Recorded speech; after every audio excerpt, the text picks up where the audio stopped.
I am Daniel Lucas, and welcome to Book 101 Review. Book 101 is all about the books that I read for the last 40 years. And today, I have my special guest. He is the author of the Scribes series, no other than Mr. Dylan West. Hey there, Daniel. How you doing? I'm fabulous like you, Mr. Dylan, and welcome to Book 101. Well, Eh, thanks for having me. Can you please introduce yourself more? Sure. I am a programmer by day and an author and a game developer by night. I used to be in the Navy as a nuclear operator, so a lot of the engineering that I learned there went directly into my books. What's the difference of being a writer of a novel or writer of a program? Oh, well, when you're writing programs, you've got a compiler that you can run and see if you have errors in your syntax. You don't exactly have something like that with writing a book, except for maybe like spell check and grammar. I guess that's kind of the equivalent. And I guess it's similar in that with software and books, you don't really know if it works until you put it in front of users. Um, but the experience is pretty different between the two with software and with books because your user, let me think of how to say this. There's hardware issues involved with software that complicate things. You don't necessarily have that with books unless you're dealing with like tablets, I guess. Definitely. So, what are the languages that you're specializing in programming? These days, it's mostly C Sharp. I use that for my day job for building web apps for Navy shipyards, but I also use it in the Unity game engine for building my games. Wow, that'd be awesome. So, which is more your passion, writing a novel or writing a program? I don't know, they're both pretty fun. They can both get you into the flow state pretty deeply. Um, I think sometimes I like to take a break from one and shift my focus over to the other for a while. And then when I get burnt out on that, switch back to the other. Wow, sounds interesting. So, tell us more about your experience in the Navy. Okay, so that was a long time ago, 1999 to 2007. I was on the Carl Vinson as a nuke electrician. So I would run the electric plant for the entire carrier, which meant nobody was allowed to run an AC unit or a big lube oil pump or any really big electrical loads without calling down to DC Central and getting my permission. And I had to direct all the electricians to operate the electric plant. Wow, sounds interesting. Something like, oh, I control everything. Sounds like that, eh? For the electrical distribution. Yeah. When you realize that you are good in writing? Well, I wrote my first novel at age 13. Now, it wasn't good, but it was a full 400-page novel. And it was because I had read a book called Salamandastron by Brian Jacques. I fell in love with books the day that I read that one book. That one book turned me into both a reader and a writer almost overnight. So you are prolific reader and Oh, yes. prolific and soon to be a prolific writer. Well, I've written 9 novels and a number of short stories in my life. So by some measures, maybe I am kind of prolific as a writer, but I've only published 1 novel and 1 novella. Who influenced you in writing your novels? It's really hard to say. There's a lot of books and a lot of authors that really that really go into my books. I can only list maybe a few things like the Bible and just my faith in Jesus really inspired me. The other would be Brandon Sanderson. I like the world building that he does in the Stormlight Archive, especially in The Way of Kings. I don't know if you're familiar with his stuff. Yes, definitely. So, what's your Okay. favorite verse in the Bible? It kind of changes over time, but right now it's Proverbs 14:10. And let's see if I can recite it without messing it up. Heart knows its own bitterness, and no stranger shares its joy. That's a really weird Bible verse to have as your favorite, I know, but I have a good reason for it. This verse really stands out to me because it basically says that humans, as close as we do get to each other, like family members and spouses and that kind of thing, we still don't really experience each other's feelings. The first part, the heart knows, is that nobody really knows how badly you hurt when you're really hurt. And nobody can climb to the heights of ecstasy with you when you're in this really amazing moment. The only person who can enter into that with you is God himself. And I think that's the part of this verse that really makes me, really hits me. So, Mr. Dylan, let's go to your debut novel, Scribes' Descent. Yep. What is all about? Well, normally when somebody asks me this at a sales event, I will hand the book to them and have them read the back cover, because I think that putting the physical book in their hands makes the book more real to them. And then when they read the back cover, they're getting a sample of my writing style already. And so normally I would answer the question that way, but I can't exactly do that with you because, you know, we're on a podcast. Should I read the blurb? Yes, definitely. Yeah. Okay. All right. So the tagline at the top is, "A planet without quakes gets rattled by a big one. The cause lies at the bottom of a deep mine." And then the body of the blurb is, "People on planet Daishan. With inventions that prolong life and eradicate disease, it's little wonder. Death seems obsolete until an earthquake kills thousands, including Mallory's parents. They should have lived for 1,000 years, not just 50. Mallory scrambles for answers. Such a disaster shouldn't be possible. Quakes have never happened on this world before. Suspecting the top research center had triggered it, her best friend's father investigates. When he turns up missing, Mallory goes on site after him as a geology intern. She can't bear to lose anyone else. An old mine sits at the epicenter of the recent quake, and an unbreakable alien barrier seals it off. But a door hidden in its surface opens for Mallory when she translates its engravings.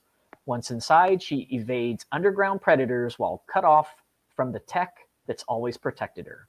Some graves run much deeper than 6 feet, and this place could be one of them. Within this self-contained world lie the remnants of a universal war, revealing that Daishoni folklore is more than superstition. To survive, Mallory must trust in something more than science and logic. She must follow the voice of one she can't see down to the very bottom. Something deadlier than a quake is trapped there, and it is trying to escape." Wow, sounds interesting, Mr. Dylan. Well, thanks. So how did you craft the Scribes' Descent? How did I come up with the idea? Yes. Well, it started as a video game. I went through a 4-year program at ECPI, College of Technology, game and simulation programming. When I was done with that, I started my own little indie game studio. During the startup, I pitched 2 or 3 game ideas to my wife. This was one of them. And back then, we called it Monster Pit. And when we got into development and I was writing the design document, part of that document was the storyline. And when I got far enough into the story, I felt like I should turn that into a novel. And so this book came from a game design document. It had like player prompts and stuff in square brackets, and I had to go and take all of that player direction and transform it into, you know, immediate scene. Right. So let's talk about science and religion. How would you connect science and religion to a novel? Okay, well, I guess I can just talk about how I did it in this one. So I wanted a character and her name is Mallory. I wanted this character to have to go through some very scary experiences and to try to use her scientific mind to cope with everything. And I wanted her to get to a point where she realized that certain things she just couldn't solve with science. Some things only faith can help you with. Certain things science just can't answer. Some questions just aren't scientifically aren't scientific in nature. So that probably forms the core of the theme. Mallory can't science her way out of everything. Yes, definitely. Not all science can explain how powerful God is. Yes, it all points to him. Some people think that there's this inherent contradiction, but not really. I guess that's kind of a new idea. If you look at the grand scheme of history, for most of human history, nobody saw a clash there. In fact, most people saw perfect harmony. How you interpret a day, right? There's different theologians that will say that it's a literal 24-hour day, and others will say, no, this is more like an epic, so many millions or billions of years. To be honest with you, I really don't know that I'm dogmatic either way. I know some Christians, I've already kind of offended some Christians right there because they're like, what? What do you mean you're not dogmatic about one position or another? And I think there's room to interpret the Bible either way. Yes, definitely. It depends how you interpret it. Yeah. Yes. So your debut novel, let's talk about the main character. What can you say about it? Okay. Well, her name is Mallory Land, and she has two big interests. One is foreign language, and that is actually why the series is called the Scribe series, because scribe is the term for linguist down in this underground realm that Mallory enters. I don't want to get too much into that because then I get into spoiler territory.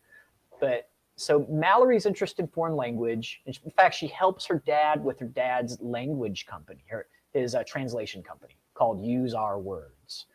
So that's one interest of hers. Another is robotics. She is homeschooled.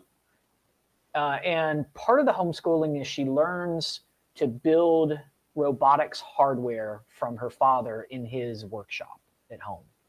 And she lives in a society where everybody is big into science.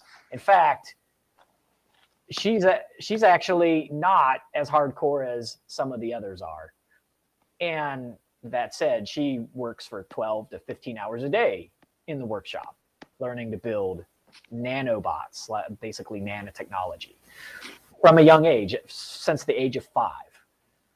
So, and her goal is she wants to build what she calls magma bots, which are these tiny machines that she would like to put into a volcano back on her homeworld of Imna. It's a planet that was just getting ravaged by earthquakes.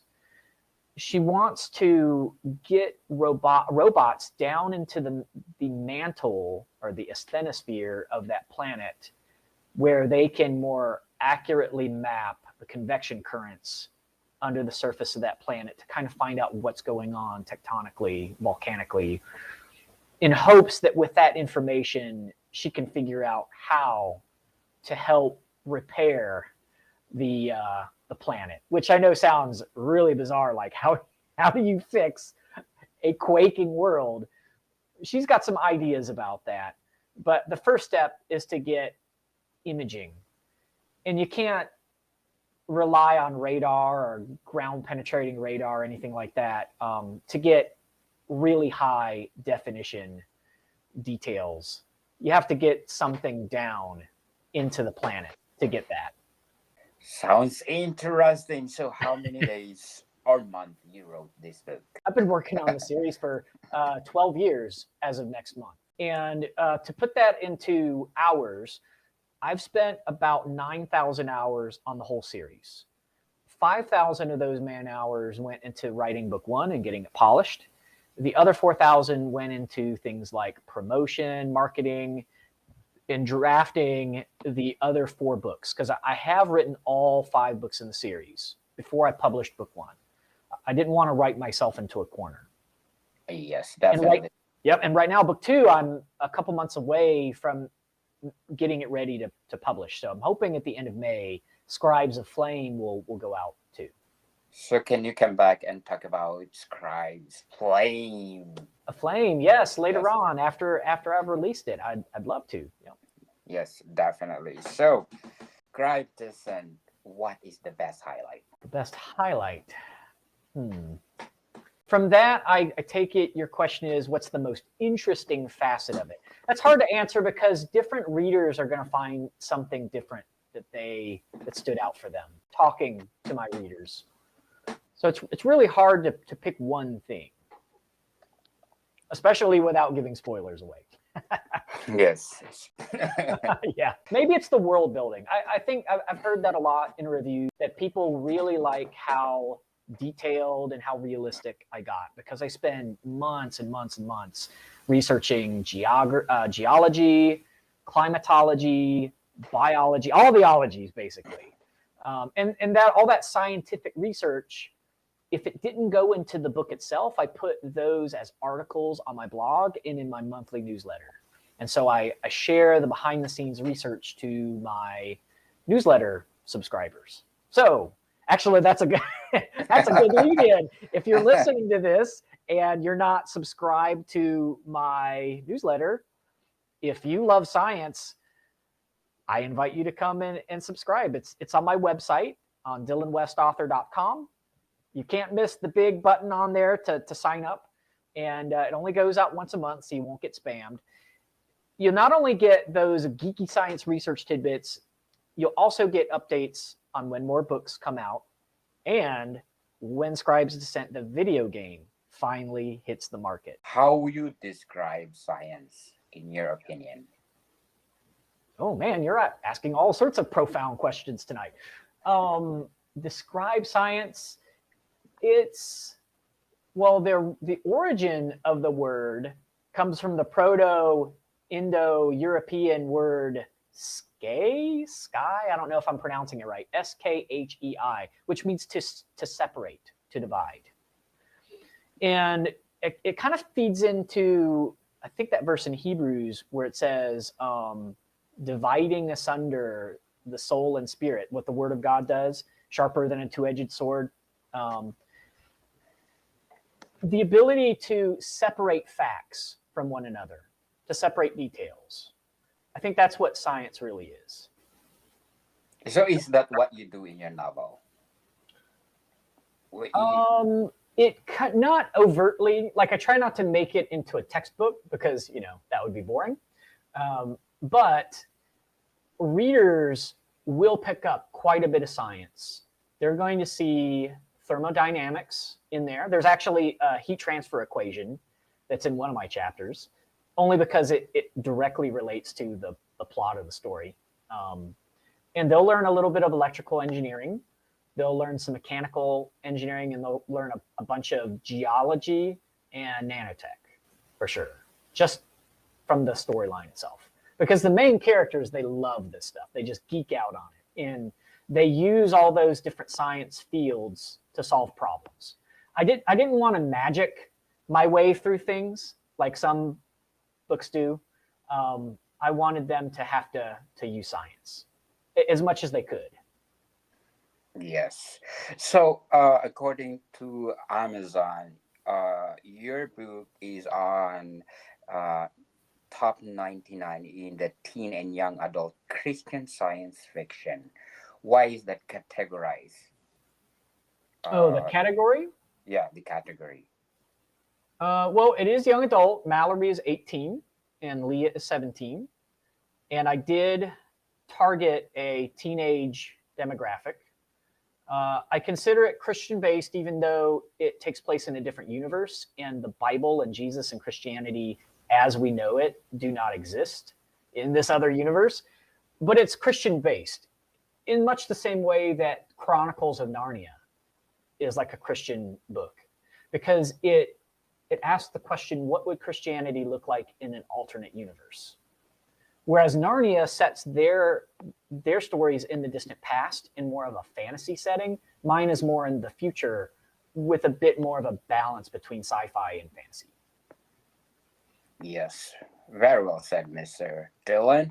So before we go on, I want to shout out to the people listening in Colombia. Muchas gracias, Colombia, for supporting this podcast. In Antigua, I got 81% audience share. In Bogota, DC, I have 13%.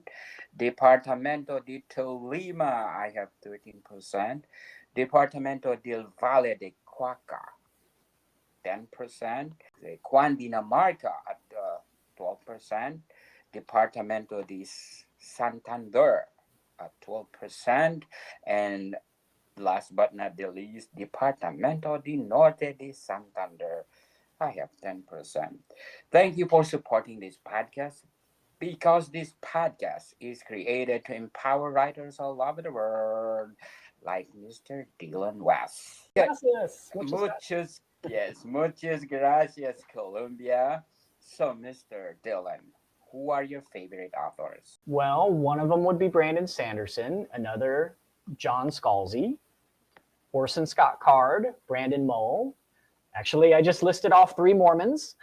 I am not Mormon, but I do love me some Mormon sci-fi authors. Let's see. Gosh, there's so many of them. There's like the usuals, like Isaac Asimov. I've got some unusual ones, though, like Brian Williams and Roderick Gordon for the Tunnel series. That series takes place underground, just like the Scribes series. So Yeah. People who read Scribes, if they read Tunnels, they're going to notice some setting similarities, for sure. Yes. So, if you describe the writing, what are they, or what is it? You're talking about for Gordon and Williams? Yes, all of your writers, your favorite writers. Oh, all the ones. Most of them, I love their world building. I want to be transported to a different place. And for there to be unusual details, even little ones, that the author unpacks the unexpected ramifications of those details, such that when I look back at what's happening in the story and the way the setting impacts the characters in the story, I'm surprised and I say, whoa, I never expected that having a planet with, big seasonal storms like on Roshar with Way of Kings, I didn't foresee all these different impacts on culture and on, plant life growing in certain places, people Yes. building cities, against a mountain on this side of a mountain instead of the other side, all those little attention to detail that I love. I see that stuff and I go, man, I want to do that in my books too. Definitely. So, why are you fascinated in world building characters as a writer? Well, I think that when a book goes all in with world building, I feel completely convinced that I'm really in that place, that the place I'm reading about is real. And by extension, the story and the characters are real. And it tells me that the author has saturated his mind in this story world so deeply in order to get all those details out of it. And if it's that real to the author, it becomes that real to me too. Yes, very well said. It's good for a series or a movie. Well, I've got a Christian movie producer called me about, 6 months ago, and he asked if I would be interested in him producing Scribes' Descent as a movie, and I told him no, because I would rather it be a TV. I told him I'd rather it be a TV series instead. And he goes, "Oh yeah, that makes sense," because it would be quite a bit of content to smash it all into a 2-hour segment. Yes. So if Netflix call you for so you say yes. Well, we do have a plan, and admittedly, it's a little bit of a long shot, so I'm not holding my breath. But the plan is once he reads the book, and if he likes it, which I think he will, then he and I will get on the phone and talk through a development agreement, and if basically a contract for what both of us would do for the production of the show. And once we sign that, we would start looking for Christian media investors. And we have a few organizations in mind for that. If they fund us, we would produce one episode for a pilot episode for Netflix. And then if Netflix liked it and they aired it and it did well, then we would go back to our investors and say, hey, fund us for the rest of season 1. And then we'd go back and show that to Netflix, right? So, and if not Netflix, then we would try Amazon Prime or Hulu or, all the other streaming services. And so, yeah, that's the rough plan. So, I mean, the fact that he called me instead of the reverse really floored me, Yes. How does it feel that the director is calling you for your book? Well, it was just the one, but yeah, it felt great. I do realize that we're still a far ways off from anything materializing, but just having a clear path, a list of steps for how my book could go into TV show format is exciting. It's definitely, I wasn't expecting a phone call like that for many, many years, Definitely. It's one of a kind. So Scribe series, how did you bind them together if you have 7 series? Oh, five books in the main series. Or 5 series. I do have 2 other books that are standalone outside of the main series. I just haven't finished revising them. Okay. But yeah, to answer your question, to put them together, I mean, they really are one big story that I kind of had to chop up into 5 pieces, just because as an unknown author, if I released a 600,000 word book, it probably wouldn't have went over very well. you don't get away with that stuff until you become a pretty big name author and people trust you. Yes, So, definitely. So, are you a traditional or indie publishing? definitely indie, or what I would call self-published. I did query agents for a little bit, but I asked God when I was raking my yard one day, hey, should I keep querying? And I heard basically the audible voice of God or something very, very close to it say, no, self-publish. And so I wrote out a list of expenses, things I knew I needed money for. I called my main critique partner, who had been critiquing all of my drafts of Scribes Descent and all the other books in the series for 11 and a half years. I called him. I told him what I needed, and he stroked me a check for $2,500 that came in the mail 3 or 4 days later. Wow. He gave me $1,000 more than what I asked him for.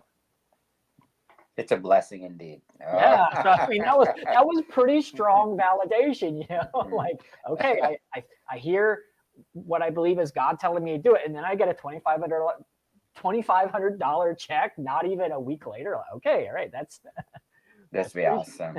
Pretty convincing. Yes. So, what do you think are the pros and cons of indie publishing? So the biggest pro is that the gatekeepers go away. You don't have to sit around waiting for someone to give you permission to publish your book, right? Because with the traditional, you have to get an agent. And once the agent signs you up, then they have to find a publisher. And then when the publisher says yes, then there's a long line of people in that publishing house that all have to review the manuscript. And if it falls apart at any step along the way, it all grinds to a halt, and you've got to start all over again with a new publishing house. In some cases, people will lose their agent after their first bid to a publishing house fails, and then they're out looking for a new agent. So I've heard horror stories of people waiting and waiting like that for just years and sometimes decades. And now, that's not to say that patience is a bad thing. Of course, patience is good, but here's the blessing of indie publishing. You go out and you start building your business. You start building a fan base. You start making money. You teach yourself marketing. You're doing the work. And then you can take another standalone book, either probably in a different series, and you start querying that out to agents if you want, concurrently at the same time as you're building your fan base for your first book. And the reason why is an agent's going to want to know, and the publisher's going to want to know what kind of writing platform you have. If you say, I don't even know what you're talking about, you've never started a newsletter, you don't have any fans, you don't have any sales figures, no marketing experience, you go to them like that, it's going to look pretty rough for them. But if you have a few years of experience and you've sold, 2,000, 5,000 books, and you have 10,000 subscribers on your email list, and you're doing a podcast and you've got thousands of, listeners or viewers every month or whatever. And then you go and you query and they're like, whoa, you've been busy. You've been doing this. You have a following. Okay. Yes. And that tells those people that you're motivated and you're not going to be a pain for them to work with. I've heard a lot of agents and publishers complain about new authors not wanting to go on book signing tours, not wanting to do events, not wanting to promote themselves, expecting the agent or the publisher to do all of that for them. If you do self-publishing first, you're not going to be that problem because you have been doing it already for yourself. Yes, definitely. So do you think that nowadays, because we have a lot of indie publishing, the quality of the product they're producing is getting lesser and lesser? I think that there was a period toward the beginning of indie publishing where the quality was really bad. But then somewhere a little bit later, the quality took a big upswing.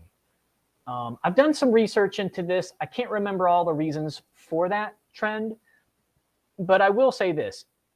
Indie publishing and traditional publishing, they both have probably 80, 90% of their books don't really do well. And it's the other 10 or 5% or whatever that really takes off.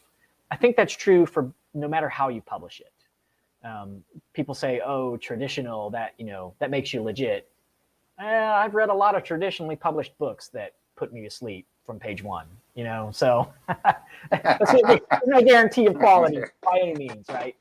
Yes. All it really means, I will tell you this, when it's a traditionally published book, the publisher will hire an editor to go and do developmental edits and proofreading, copy editing, all that stuff. So you will see fewer typos and grammar errors in your average traditionally published book than you will your indie author books.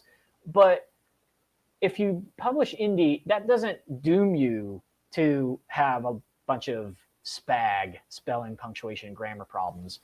I get lots of critiques, and then I get beta reads, and I use Pro Writing Aid, and I study grammar pretty intensely. So between all those things, we catch most of the problems.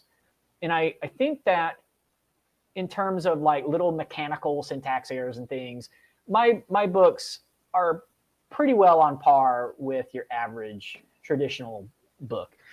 There are indie books out there where you can tell there was no critiques, no editing.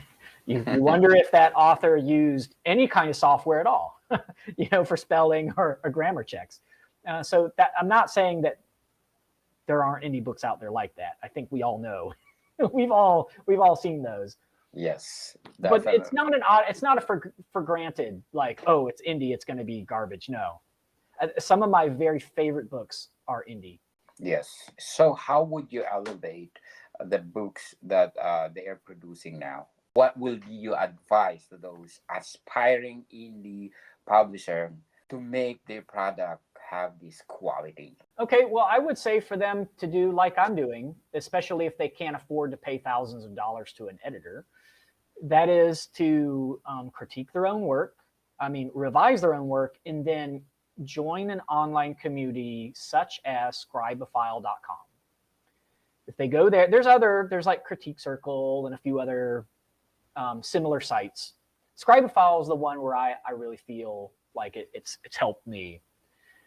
You basically go up there and you create an account, you critique other authors, their chapters of their work, you earn up points, and then spend those points to post your own work, and then you get critiques for those.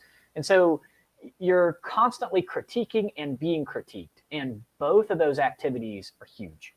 Of course, other people are going to see stuff in your work that you don't see. Everybody kind of knows that. The thing that most people don't think about is how valuable critiquing other people's work is for you. Like in some cases, I learn more critiquing other people than I learn from other people critiquing me. And the reason why is I'm seeing the same annoyances and problems and weaknesses in other people's work over and over and over again. Then I go back to my work, and then I'm floored because I see those same errors in my stuff for the first time. It opens my eyes. It sharpens my editorial skills, where now I can see my own stuff a lot more clearly, not perfectly. And then my first drafts or my second drafts end up being way cleaner than they used to be as a result of doing these critiques. And this is free. You don't have to spend money. It's just time, right? Yes. So people out there want to publish your book, listen to Mr. Dylan West. So let's go to the reviews of Scribes' Descent. According to Ed Peratore, did I pronounce well? Believable and engaging. So what are the elements of your story that make the readers, oh, this is really believable? Well, like I said, I go pretty hard into the science. I try to minimize hand waving as much as possible. Because I was an electrician in the Navy, I studied a lot of electrical and electronic theory, and I'm a programmer today. So all of those things combined means that I can make Mallory a pretty believable roboticist. When she talks about soldering electronic components, I own a soldering iron and I've used it. When she talks about breadboarding and circuit design, I've designed microprocessors from scratch. So the things that she's doing, a lot of them I've done. I haven't built on the nano level like she does, granted, but the principles are largely the same, even there. Yes. So as a first debut novel, what did you learn from this book? I learned just how hard revising is and getting the book ready for publication. That was big. The first time you do that, just getting your first draft written is already a challenge for most people. But then you learn that that's actually the easy part. All the endless revising and getting critiques, and then taking people's feedback and deciding which comments you're going to act on and which ones you're going to ignore. That can be challenging too, right? And then you go and you make these fixes and you post them back up for further review. And then you kind of keep repeating the process until you start seeing people say, whoa, this is so polished. I feel like I don't know what to say to help it make it any better. In fact, I would like to know where I could buy this. When you hear people saying, my wallet is flopping open, where do I buy this? You're getting ready. Then it's about time for you to go ahead and push the book out the door. Yes. So speaking of revision, if you want to go back and revise the book, which chapter of the book you want to revise? Oh, wow, you're full of really good questions. I think maybe chapter 2, because that's a chapter that I've been told it can be a little bit slow because it does a lot of world building and it doesn't advance the story in a big way. It only advances it in a little way. So maybe chapter 2. Wow, that's be amazing. So according to Mr. Jeff, they said amazing book. So how did you craft it as amazing as other book probably? Well, I got 550 critiques from 350 authors over a 4.5 year period on Scribes Yes. file. So I put it through the meat grinder. I got over 2,500 individual critique comments that I cataloged in a spreadsheet over that time, and I went through and knocked out every single comment. Spent 5 years doing it. So if there's anything amazing about the book, it would just be how much time I spent getting feedback, taking that feedback seriously, acting on it. You know, that I think that really helped. So do you think this novel you polish like a diamond? Well, to the best of my current ability, you know, I imagine 10 years from now, I'll look back at some of this stuff and go, ooh, and start wincing at certain things, right? The other thing I can say is that the world building went pretty big, like even bigger than what you see in the series. And I'll explain. I created a different universe called the Scribeverse. So I invented 5 planets from scratch, down to from the tectonic plate level up. I built the planets in layers in Photoshop documents, deciding, all right, where's the tectonic plates, where are the trade winds, and then where do I put the land masses? And in relation to all that, where would the mountain ranges go? And then based on mountain ranges and trade winds, how do I place the rain shadow deserts? And where do the large domesticable land mammals go? And where do the major staple grains go? And then based on all that, where would the major civilizations arise? And I went really deep into world building at the geography level. And then I invented 3 religions from scratch for this universe. One of them is called protectorism, and it's in substance based on Christianity. And I wrote a Bible for this religion called the Book of Books. And it's 22,000 words long, which sounds like a lot, but it's actually pretty small as far as Bibles go.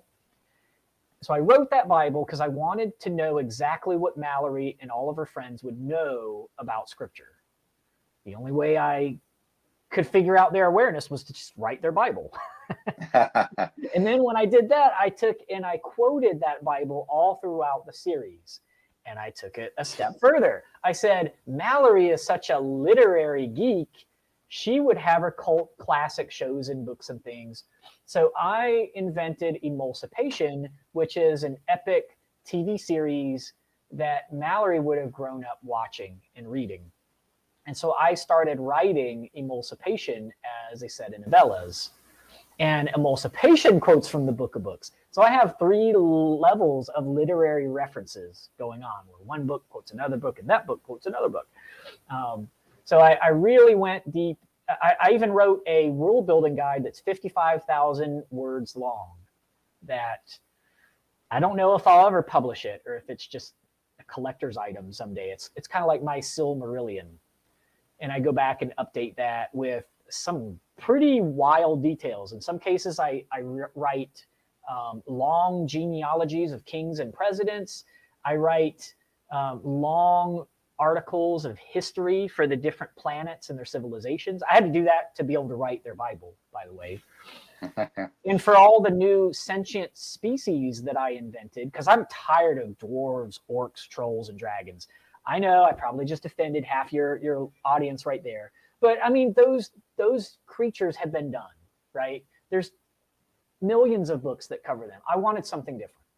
So I created Myophos and Dromedon and Quadrupha and Armatharite and these other species that nobody's heard of before, and like made them biologically very different. Not just like it looks like a troll, but it has a different name. Oh no, like I went deep to make the biology different and mentioned how these species are supposed to interact with mankind in the Bible, in the Book of Books.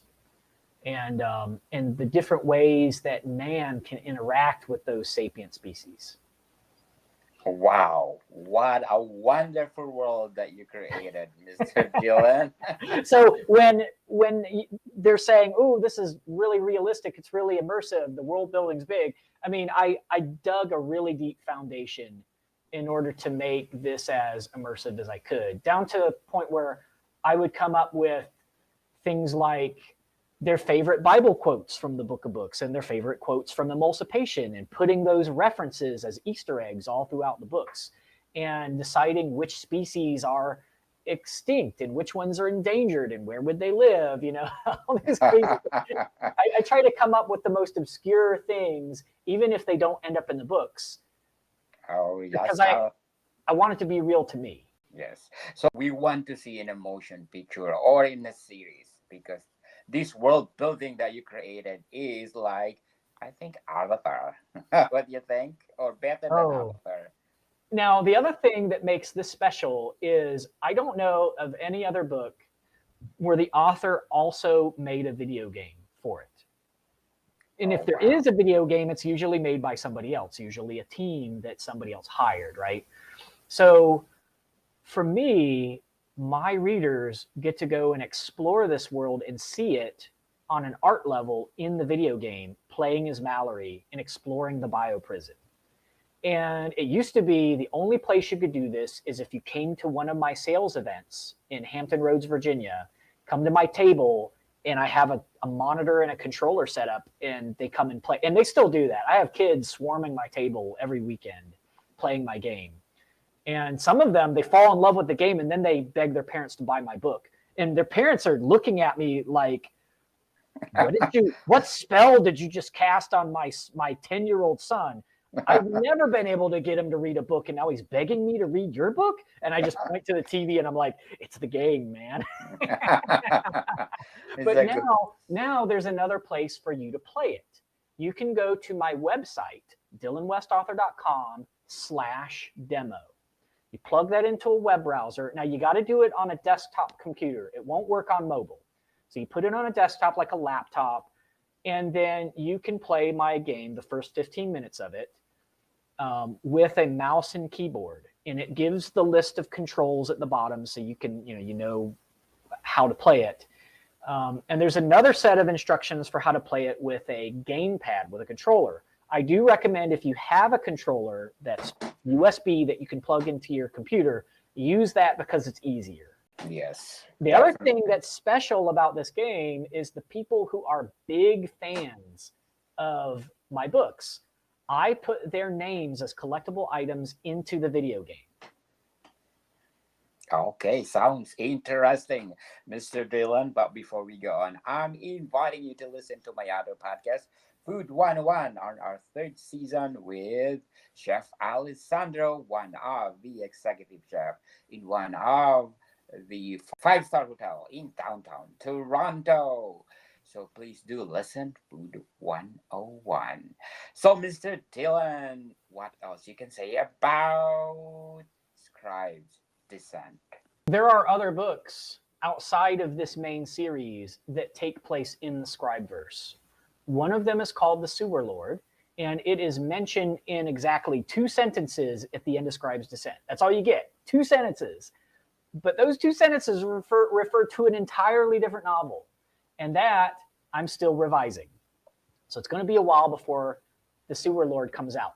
However, if you go to my website, you can read a flash fiction piece that comes from the beginning of that book. It forms like the first few chapters. It won a contest for a local writing contest for the Suffolk Library. You can read that flash fiction piece on my website to get a really good idea of what the Sewer Lord is like. And I also wrote another flash piece that is kind of a prequel to that, and that I will probably also turn into a novel. So then there's let's see. No, that's all I've got for the Scribes series related things. I have written one other novel that has nothing to do with the Scribes series called World of Me. And the first chapter of that's on my website, definitely go check that out if you like science, because it takes place in this universe, but it's from the perspective of a bacterial colony that lives in the gut of a teenage boy. Wow. The bacterial colony is the POV character. I have never seen another book that does that. I don't think any other author was crazy enough to try that, but I took that as my own special challenge. Can we talk that on our next episode? Sure, yeah. Yes. If you're available next week, the same time. Oh, yeah. I'm interested to talk about that standalone novel of yours. Yep, that one's a standalone. Yep. Yes. So, Mr. Dylan, can you invite our listeners to buy all your books? Okay, yeah. So if you're not in the Norfolk, Virginia area, then you pretty much have to go to the website. If you're in my area, you can find me at the Portsmouth Farmers Market. But yeah, so if you're out and abroad, especially all of our Latinos, in Colombia and those places, if you go to Amazon.com, you just plug in Scribes Descent, or you plug in Emulsipation. Either one of those. With Dylan West, you probably want to put the name Dylan West in there too, because sometimes you, like if you put just Emulsipation and you don't put my name, kind of seeing like laxatives and stuff come up in the Amazon search results. It's pretty wild. Yeah. but anyway, you can find my books on Amazon, and then go to my website, DylanWestAuthor.com, and there's a free sample of both books. You can read the first few chapters of both. Before you even buy it, you can decide if you like the story, if you like my writing style. It's got a link right there to Amazon where you can buy it in Kindle, paperback, and hardcover. Yes, let's support Mr. Dylan West, because if you support him, he will give his best, especially world-building novels. We want to know more about his creativity. I may not be like the most amazing writer, but I will say this for myself. Most people who read my stuff say, I've never read anything like that before. Yes, they said, believable. So, Mr. Dylan, thank you for your time. Oh, well, thank you, Daniel. This was fun. Yes, Morrigan people, see you soon.